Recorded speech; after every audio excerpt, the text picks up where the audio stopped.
Welcome to the Android course from Eduonix. Let's just take a moment to introduce the course. This is a document with the title Eduonix Android Course Introduction, and you can always find these documents in the documentation folder, and the folder containing the document will have a name that's very similar to the actual title of the document. So in this case you will find this document in the folder Android Course Introduction. So let's just take a moment to go through the conceptual approach of the course. This course is not like a software engineering or computer science course. We're not trying to lay foundations or general principles or go for anything too theoretical at all. Rather, it's a practical introduction to creating Android applications for a developer, and in particular a Java developer who has some experience writing code. You might have, for instance, completed the Eduonix Android Java Basics course. However, Android is a creation of computer scientists and software engineers. Google produces some of the most innovative and successful technologies used in the coding space or software development space. Some of the names of Google technologies you might have heard of, such as Node.js, GWT, AngularJS, or the Chrome browser, which runs on Google's V8 Chrome runtime engine. These are just some of Google's creations. Now, Google's Android will be an emerging space for developers well into the future. Just think robotics. It was no accident that Google chose to call their mobile operating system Android, where we all know what an Android is. It's Google's clear intention that Android will develop to be the basis or the operating system for mobile devices well into the future, and those mobile devices will become intelligent and they will leave the mobile phone.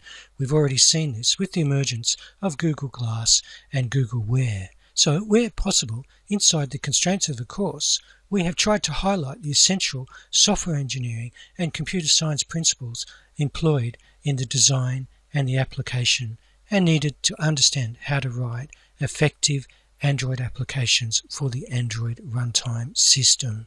We have tried to showcase a range of Android applications and have concentrated on highlighting the core Android principles and associated frameworks, for example, Android fragments.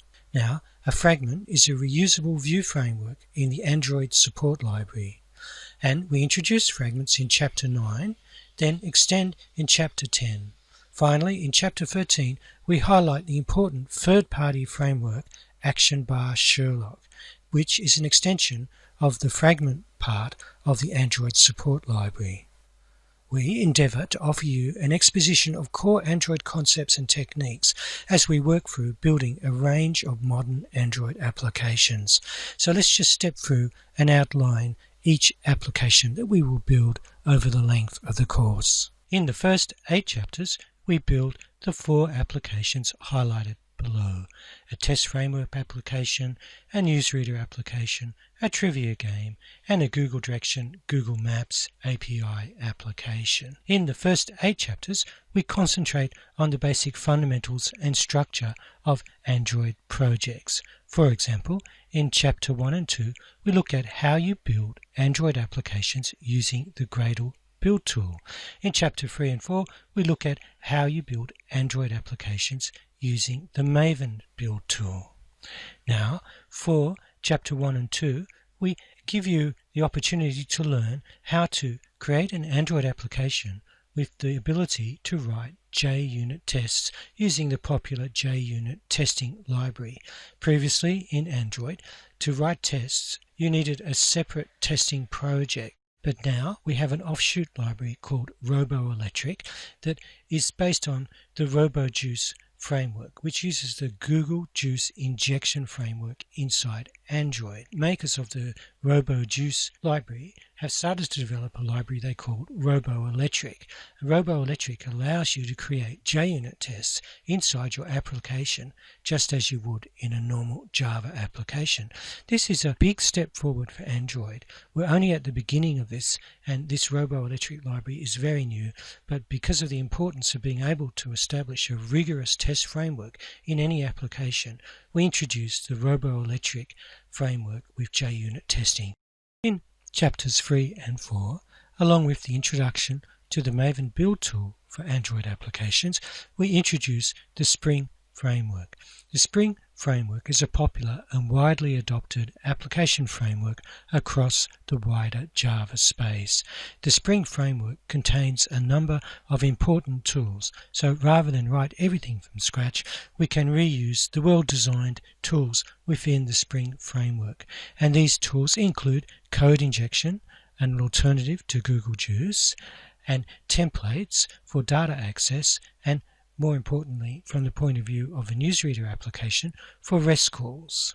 So in this application, the newsreader application, we introduce Android views and also the tools for making REST calls, whether they be application tools available within the Spring framework or the native REST tools available within Android itself, such as Android's HTTP library, Android's JSON tools, and Android's XML tools. In chapters 5 and 6, we start to extend our application design skills, where we can look at more advanced layout strategies, that is, navigation between views, and we can also look at how our application can call the services within the Android kernel.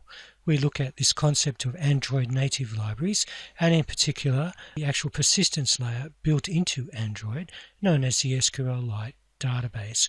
We look at how you can create a persistence layer, how you can create object relational mapping just inside your Java code in the simplest way, and how you can construct SQL queries and a persistence strategy inside an Android application.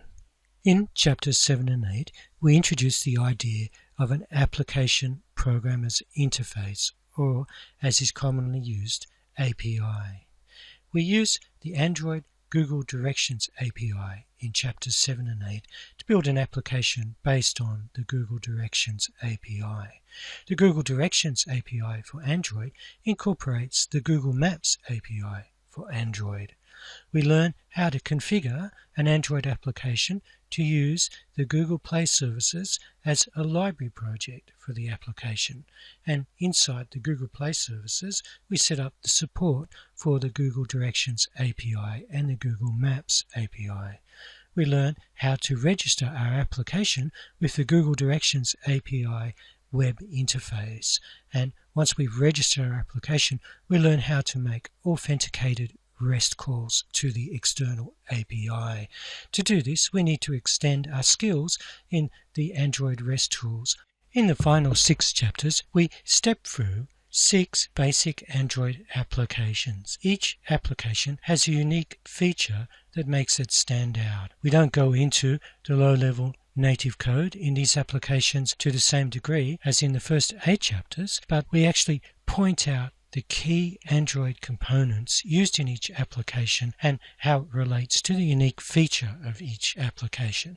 So, for example, in Chapter 9, we create the Android Selfie application, which is a basic clone of the very popular Snapchat application. And in this application, the key feature is the pass.com API, which is rapidly becoming a standard API for application. So we look at how to register the app with pass.com, how to register the keys to make authenticated calls into pass.com, and how to start to use the pass.com services, such as its online users authentication and database service. And we also introduce a new core view technology for fragments. So we looked at fragments previously, but we start to explore and discuss and unpack the fragment technology in Android and the support library implementation of that technology in Chapter 9.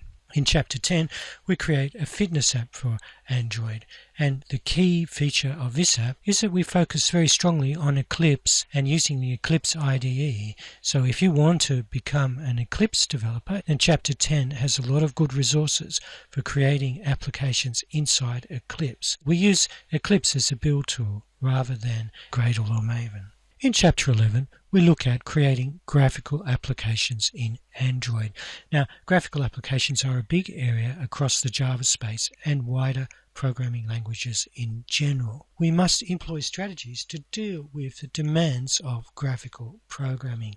In Java, we've had traditionally 2 approaches.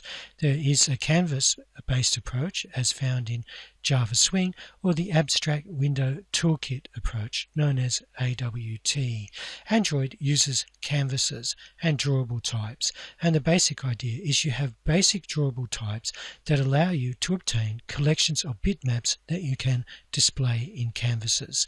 So if you are used to the Java Swing approach, then you will be right at home in Android. In Chapter 12, we look at the YouTube API, and in particular, we look at strategies for dealing with high memory demands and high or big file systems. So we look at strategies for caching in memory and file systems. In Chapter 13, we look at the important and popular Action Bar Sherlock framework. In Chapters 1 to 8, Chapter 9, and Chapter 10, we look at fragments, and we slowly develop more sophisticated strategies for working with fragments. And fragments are a part of the Android support library version 4. The Action Bar Sherlock framework is an extension of the Android support version 4 library. Action Bar Sherlock has much of the boilerplate code in fragments encapsulated into superclasses. These superclasses are the Sherlock base activities, Sherlock activity, and Sherlock list activity. So we look at the three fundamental Action Bar Sherlock types: Sherlock activity, Sherlock list activity, and Sherlock fragment. And we see how we can create sophisticated fragment views and navigation schemes with a minimum of boilerplate code by using the Action Bar Sherlock framework. Finally, in Chapter 14, we put everything we've learned in the course together. We create a company profile application that you can use as a template application if you so choose when you continue on working possibly as an Android programmer in the commercial sense, or you want to break into the programming space as an Android programmer. Then you need a portfolio. You need some applications that you create in the first instance that showcase your skills as a programmer, and you can use this portfolio to get contracts and get your first step into working as a professional developer.